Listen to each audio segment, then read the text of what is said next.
All right. Joining us here is someone who I met by now it's been about a year and a half ago outside a pizza place. And he was a guest on my podcast twice. We've wanted him to come on here for a while and finally able to get this thing going. Bradley Bozeman. Welcome to the show, Bradley. Thank you for having me. Yeah, we met. Forgot the name of the pizza place, but Pizza Blitz. yeah, I go there all the time. Pizza Blitz, that's what it is.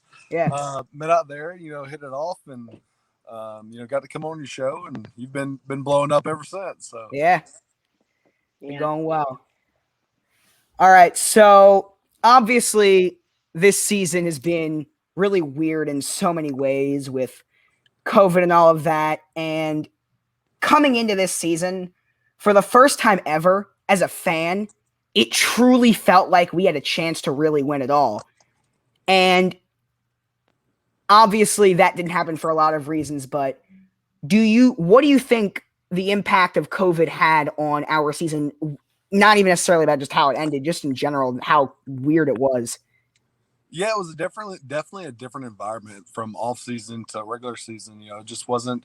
It wasn't the same as it usually was. We didn't come in July. Not July, but April, and we just we're doing everything virtually. The team was split up. It was definitely different. It had its challenges, but I think we did a really good job managing those challenges. And obviously, we had the breakout week of the Pittsburgh game.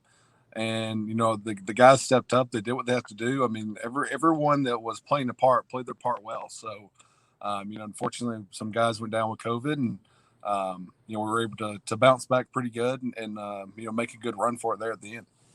Absolutely. Yeah. That month of December was.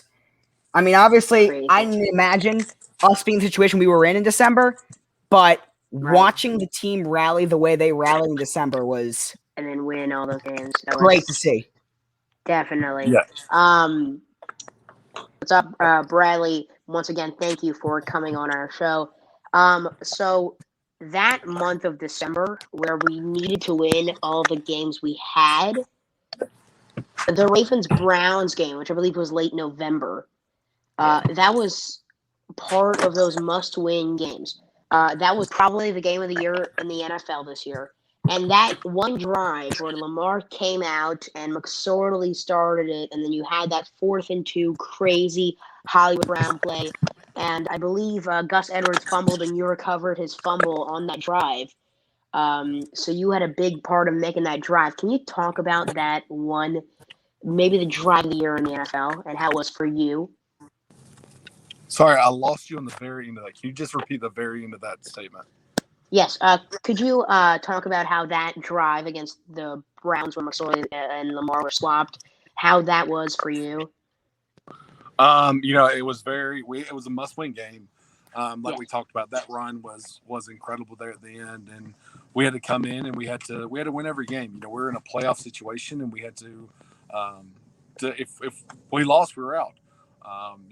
That game was huge for us, and it was just like I said, just a must-win game to go down. And the Browns were scoring on command. The offense had to pick up the defense in that game. That's how it happens. The defense has picked up the offense many times. So, just to come into that game and to get that win was so huge. With Lamar going down, the coming back, and so on and so forth. But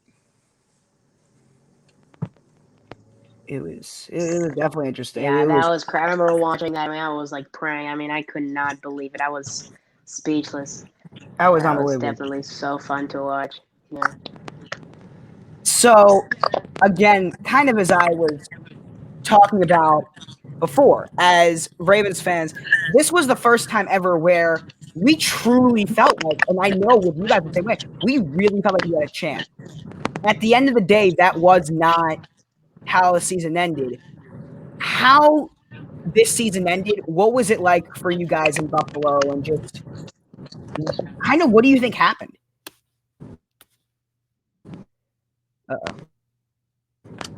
Wait, there we go. We might be having some technical. Yeah, we're good. Okay, so with that season, the way it ended, it was kind of tough. We didn't play the ball that we needed to play. We didn't go in and execute the way we needed to. We just didn't do things that we would typically do, and it just it just didn't work out. So we just have to learn from that and go forward for next year, and just use those as stepping stones and growing pains to move forward and to hopefully make it to that big stage. I was able to get to the Walter Payton Man of the Year ceremony, and it was being there at the Super Bowl. It was kind of not disheartening, but you knew the stage you wanted to be at. You knew you wanted to be the people standing down the field. You knew that that's the big stage, and that's where you want to be. So so one day we'll be there. We'll definitely make another run at it next year and give it another go, and see what happens. So let's go. Absolutely. All right, Bradley, our next question here. So you're the left guard, and you, correct me if I'm wrong, but you played all 16 games for us. Very consistent. The other parts of the O-line, Ronnie Stanley, one of the best tackles in the game, who has that big contract now. He got hurt. Orlando Brown Jr. had to move. We don't know what's going to happen with him in the future. Can you just talk about the overall future of the Ravens offensive line? Our room last year did a great job of there's a lot of people that went down, a lot of rotational roles, a lot of different ins and outs. Our offensive line did a great job of coping with that and just making it work. I think we finished third in run game and I believe sixth in passing game among offensive linemen in the league, or offensive lines in the league. And I think that's a pretty good statistic for us. But there's room to improve. There's definitely places where we can pick up our game, learn from last year, and just continue to grow as a unit. And then, of course, you got to remember when you lose a guy who I believe is a first ballot Hall of Famer, Marshall Yonda. He's first ballot Hall of Famer. You don't replace that. I mean, that's pretty tough to bounce back from. Yeah. You guys definitely did a great job this year. Next year will be in first place in both categories. That's the goal. That's the goal. Yep, absolutely. All right. Josh, but yeah. So you briefly touched on it, but the NFL's, they always say, and it really is true, the most prestigious honor in the NFL, the Walter Payton Man of the Year award, you were nominated for your work in anti-bullying, and you were, last time we talked, you were getting ready to go on your summer bus tour, which, well, obviously, that it didn't go exactly how you expected it to go, but you were able to do what you were able to do with it, and can you just kind of talk here about what you've built with this foundation and the Walter Payton Man of the Year?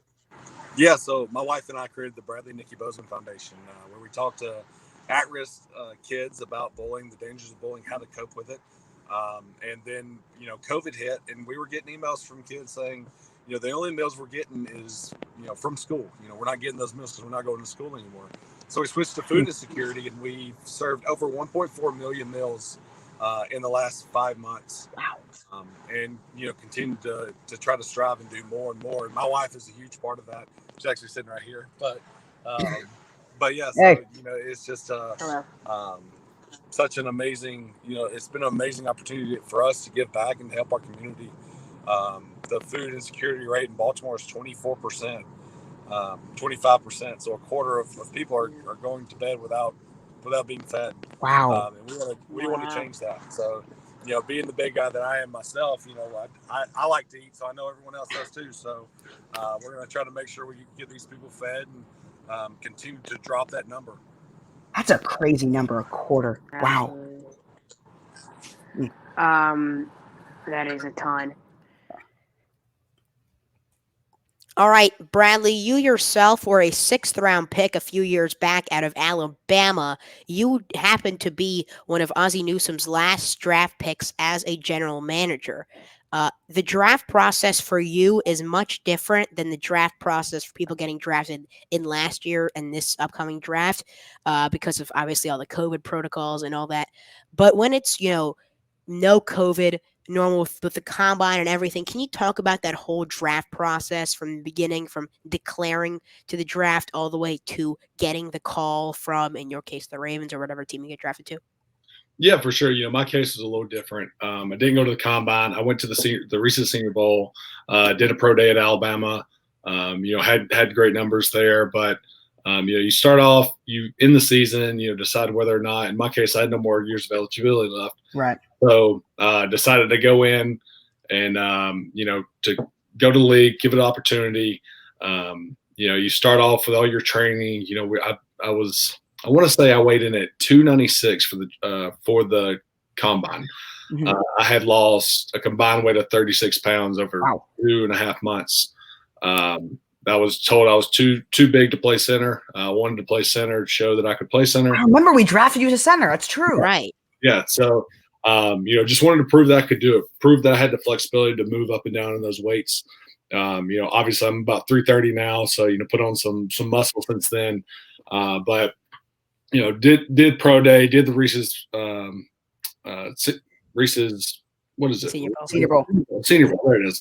But did that whole process, had a great time, great opportunity, met with a lot of scouts, had a lot of interviews, performed very well there, and then moved on into more training. And pro day came around, you run all your stuff, you talk to coaches, you go out to dinner with scouts, so on and so forth. And then basically, the day comes to be drafted. And, I was day 3, sitting around with all my family. We knew it was either going to be a late round pick or undrafted. So all the family was there, we're hanging out, and you see the Ravens have 2 picks. We knew they were one of our teams on the board, and the phone rings, unknown numbers. Like, okay, like who is this? And all day, you got your friends and family calling, checking in on you. Right. Every time your phone rings, oh, is that it? It's like, no. Yeah. But that time it was Ozzie on the other side. He goes, "Hey, do you know who this is?" I was like, "No, I'm not really sure." He goes, "This is Ozzie Newsome with the Baltimore Ravens." I'm like, "Here we go. Okay, here we go." New friend. It's a new right. friend. Yeah. Right. So Ozzie and I talked a little bit. Coach Harbaugh and I talked a little bit, and then it's pretty quick from there. The next week you're up in Baltimore for mini camp and a rookie mini camp and all that good stuff, and just rolling through it. And all of a sudden you're in the middle of the season, and just ripping and ready to go. So yeah, I got 2 quick questions that. Yeah, I also have a bunch of follow-ups because I'm a big into draft. Go ahead. I've heard stories just on TV and stuff about how players get asked really weird questions in their interview. Did you get asked a really weird, was there a really weird and random question that you thought was just with any team? Why they asked it? Yeah. There was not really. There wasn't a ton for me. The only one was the guy asked me, he goes, who is Bradley Bozeman? And I'm like, well, I'm hard work. He's no. He's like, no. I was like, he goes, try again. I'm like, okay, I grew up in no. Like every time I would start, he would interrupt me and stop me. And so I was like, I don't know the answer. I don't know what to tell you right now. Was it the Ravens or was that someone else? I don't know if it was to try to throw me off or whatever it was, but I finally, we kind of bypassed the question and moved on to the next one. But it was definitely different. He just kept asking. It's like, oh, nope, that's not the right answer. So I'm like, okay, it's like, but. And then completely unrelated, I just randomly thought of this. When you talk about just the offseason. So I've heard people from the NFLPA talk about how they actually kind of enjoyed the virtual offseason and saw kind of they kind of liked not having to check in and being where do you stand on that? Do you think that coming in for mini camp is necessary? Where do you stand on that? Because I've heard a lot of both sides on that. It's kind of both. The camaraderie and just being together is nice.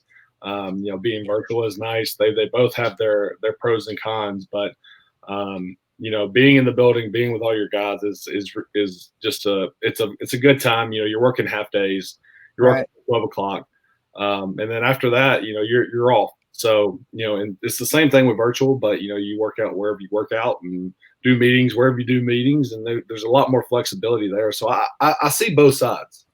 Yeah. I have this image that I thought about during the draft of, in particular, John Harbaugh trying to figure out Zoom.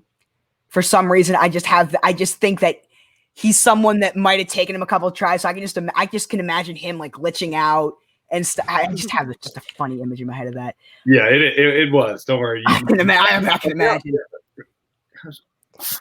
Right. I could see him No, having Yep. definitely. everyone did a great job with it. Everyone did a great Yeah. job with the room and figuring it all out. You know, we had some issues with some mute buttons every now and then, but other than Yeah. that, it was We've had virtual school. We know the problem with that. Yes, Yeah. absolutely. I have a question. So you were mentioning like the Ravens were up; they had 2 picks, and they were one of the teams on your board. We actually, you're the first player to be on the next. Like we've had a bunch of broadcasters and stuff like that on, but you're the first player. So could you like tell us your board as a prospect? How does that look like? Oh, Because yeah. it's different than like a team's board. I didn't realize you guys even had one of those. It's not necessarily. It's more of a theoretical board. Right. It's like like- teams you yeah. know are interested. Yeah. Do what? Like teams like you know are interested in Yeah, stuff. we know that they're interested. We had phone calls with. We've had good conversation with. You know, we had. I want to say the Dolphins had called the. We knew the Vikings were interested. We knew the Packers were interested. We knew that. I think the Eagles and the Ravens were all interested. So, but we knew with the Ravens, we knew they had the most likely shot Really. of having that opportunity. So you guys kind of like, did you have like any like thing written down? Also with did you have like anything written down? Like how did that? I'm just really because again, Michael's renewed also tons the of them. draft guy, so Yes, I'm a big draft guy, so I just kind of want to know like how that is for a player. Yeah, so it goes all through my agent. My agent kind of collects all that. He has Okay. the conversations in the back door. You know, he's the one that kind of heads all that up, and then I kind of relay whatever conversations that I've had previously with coaches or scouts or GMs or whatever it may be, and try to figure out whether that conversation is going to go anywhere. right. So you know, and that's kind of how you get your feelers out, and then just the consistent conversations and you know, all that good stuff. But Okay. All right. You want to get to the Yep, let's do it. All right. I'll let Josh ask the first question, but let me just introduce what we're doing right now. So we had on TikTok, which I'm sure Josh told you, we now have over 35,000 followers on there. that's We've really nice. grown. Yeah, that's kind of where we took off. So we did something called Ask Bozeman. We're airing this interview tonight, and people have come up, made TikTok videos with questions for you under the hashtag Ask Bozeman. And out of all those, me and Josh went through them all and picked out our 2 favorite ones, two of the ones we really want to ask. So Josh, you'll ask the first one. Okay. This one is from the fan page, new fan page that I really like these people. We have some fan pages, believe it or not. It's insane. It's hilarious. This one's a funny name. The next OnlyFans is where this is from. They want to know who is the best teammate you've ever had. Best teammate I ever had, probably. Yeah. It'd probably have to be Marcianda. I would say. How did I know he was gonna say that? Yeah. I figured. Yeah. I'm not a big role model guy. I've never really looked up to other players. I've looked up to my father. I've looked up to my brother. I've looked up to men in my life, but not necessarily like a player, like a specific player. But Marshall was one of those people that I actually have. I came into the league. Yeah. He kind of showed me the way, you know, not directly, kind of indirectly. He's more of a you know, just follow my lead type of player. You know, he's lost. Sorry, what was that? Have you seen how much weight he's lost? Yeah, he's oh my god. Yeah, so he's about 100 pounds lighter, but yeah. So Marshall was just a great role model for me on the field, off the field, with his family, his kids, his wife. You know, everyone he interacted with was kind of I see as the gold standard. I agree. You know, I met him once after a game, so it's not like I like really knew him or anything, but like he's just one of those guys you could tell he was just like one of those like good guys, you know? Yeah, absolutely. And then also a beast on the field. Yeah. Yes. All right, Michael, you can take us. All right. The next question. This was asked by I'm not sure how to pronounce it. I think it's like Cheeto on TikTok. So he asked originally the question, how good of a relationship you have with Lamar, but we wanted to kind of change it up and say, how important is it for you as the guy that's one of the 5 main blockers for the quarterback? How important is it to maintain a good relationship with the quarterback? You came in with Lamar too, same year. Right. Yeah, you were in same year. So Lamar, Orlando, and I all came in together. That's right. You Yeah. know, that relationship is definitely a big one to keep up and to make sure that it's good, because you have to know. I mean, he has to know what we're doing. We have to know what he's doing. We have to know when we're making checks.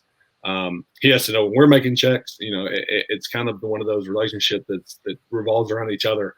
If we do good, he does good. If we do bad, he does bad. So, you know, just to make sure to keep that relationship up and to keep him safe and comfortable back there. Yeah. And you know, with every quarterback, obviously that's important, but just with a guy like Lamar, where it's like he's so in so many great ways, he's so different. But I'm sure as a lineman, your responsibilities when you're blocking Lamar are different. If you're blocking, let's say, a Phillip Rivers, Tom Brady type of a pocket passer, where because you never know where he's going to be at all. So I can imagine. I'm sure the relationship is even more important. Yeah, the thing with the mobile quarterback like that is it's more he's going to get you out of more trouble than he gets you into. So you know we love him right around back there. We love him making throws downfield. You know, he's the all around great quarterback. So yeah, he's got that arm that we've been trying to defend on TikTok for the last 8 months. Yep. He's got a good arm. He does. It's nice, not just all running. This guy is. People don't want to talk about. He led the league in touchdown passes. This is a good throwing quarterback. Right. Mm-hmm. And as again, he's a very me and Josh, as Josh just mentioned, defend him all the time.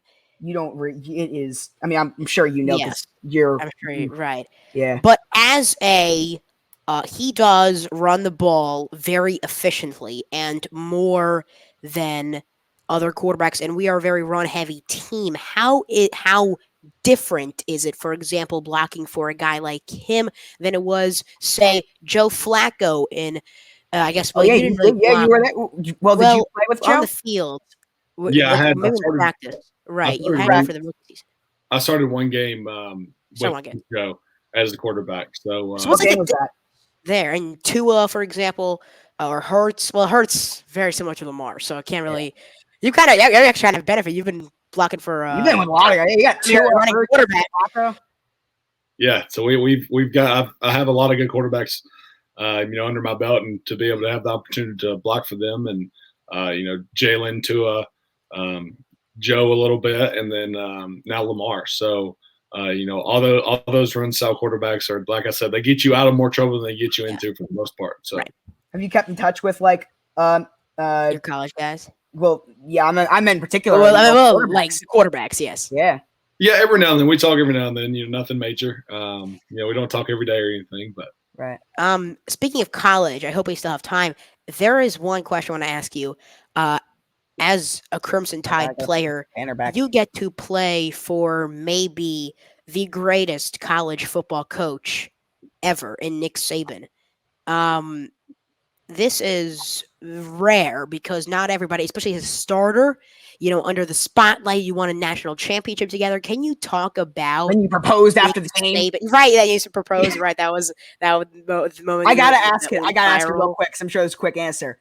Quick answer. Yeah. You would have lost that game, would you have still proposed after that game? No, not after the game. Yeah, that's what I was thinking. Okay.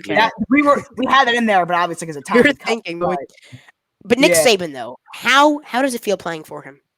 Coach Saban is a great coach. Like you said, he'll go down as one of the greatest college coaches of all time, maybe and coach of all time.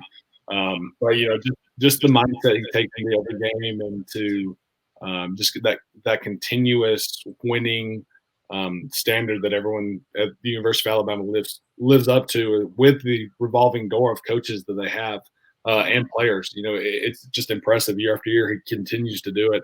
It's remarkable. I don't think anyone's ever done it before like that. Not for this long. Yeah, just the continuation of that year after year. So, I mean, he was a great coach to play for, and just it was an honor to have the opportunity. So. I can imagine just being in high school. I mean, I'm a sophomore in high school. When were you first recruited by Saban? I believe it was after my freshman year of high school. Okay, so right in between me and Michael's age.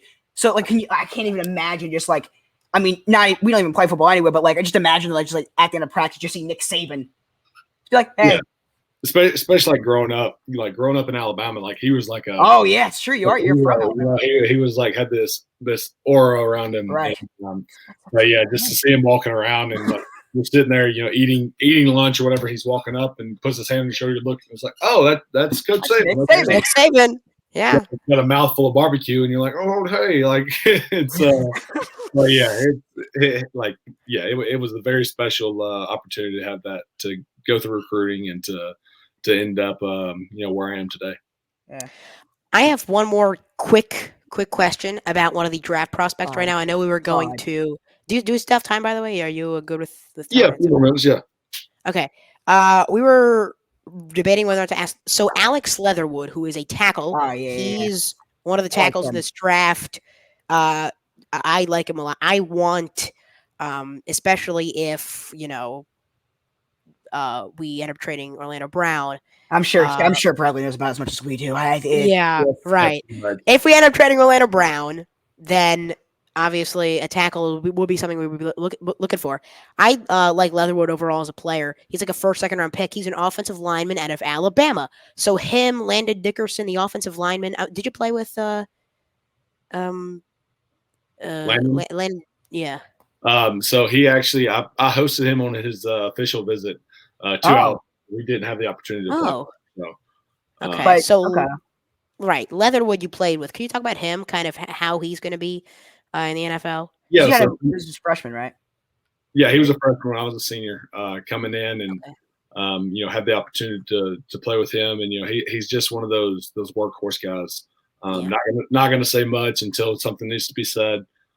Just kind of puts his nose to the ground and starts working. He'll throw you into the ground, pile drive on top of you, get up and help you up, and go over to the next play. So that's the kind of guy that he is, the kind of player he is, and just a great all around guy. Always wants to learn, always wants to get better.